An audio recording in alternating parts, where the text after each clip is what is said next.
今日去到月明村嘅一間酒樓食晚飯，咁呢度都有啲特價嘅食物或者係孖寶嘅套餐可以揀返嘅。咁叫咗個孖寶套餐啦，包括呢個清蒸沙巴龍躉配呢個燒味拼盤，另外叫咗個海皇冬瓜盅嘅。咁去到坐低嘅時間呢，就係6:17，先嚟咗個冬瓜盅啦。咁個湯呢都夠鮮甜嘅，咁個份量呢，每人都可以滗到3次飲噶。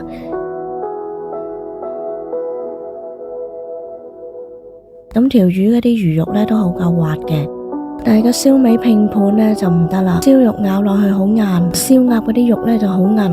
正當準備食其他嘢嘅時候呢，突然間就聞到一陣好臭嘅膠味啊！問一個呢，見佢嘅衣着呢疑似經理嘅男人啦，咁佢答我哋呢係洗緊冷氣啊！咁當然我哋要求係停止呢個動作啦，咁佢答我哋就話 OK 啦，即刻停。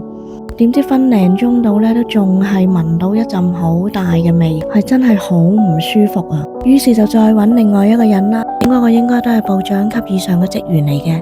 咁佢就話同我哋換嗰張台啦，咁遠啲呢就會聞唔到噶啦。咁喺搬台執嘢途中呢，都有個伙計講啊，呢啲咁嘅情況唔係第一次咁樣安排噶啦。咁如果聽嗰個伙計咁講，其實呢一個情況有客人喺度洗冷氣都唔係第一次啦。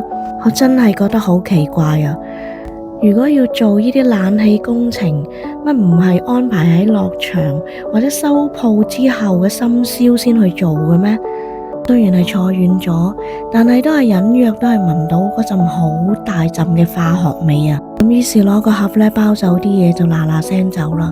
咁入到嚟坐低至到離開呢，前後都大概係9個字呢就已經走啦。今次呢餐飯呢，完全係冇味道啊！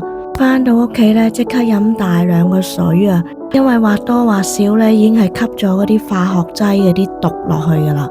其實我哋聞到味已經唔係咁舒服嗰時呢，佢哋話幫我哋轉台，其實我哋都唔應該再坐低，應該係即刻走噶啦。其實估計嗰一刻呢，應該都吸入咗嗰啲化學劑嗰啲毒氣啊。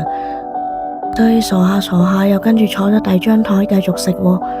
大家如果準備嚟呢間酒樓食飯呢，就真係要小心啦。多謝大家嘅收睇啊！未訂閱嘅朋友都快啲訂閱同俾個 like 同分享呢條片出去啦〜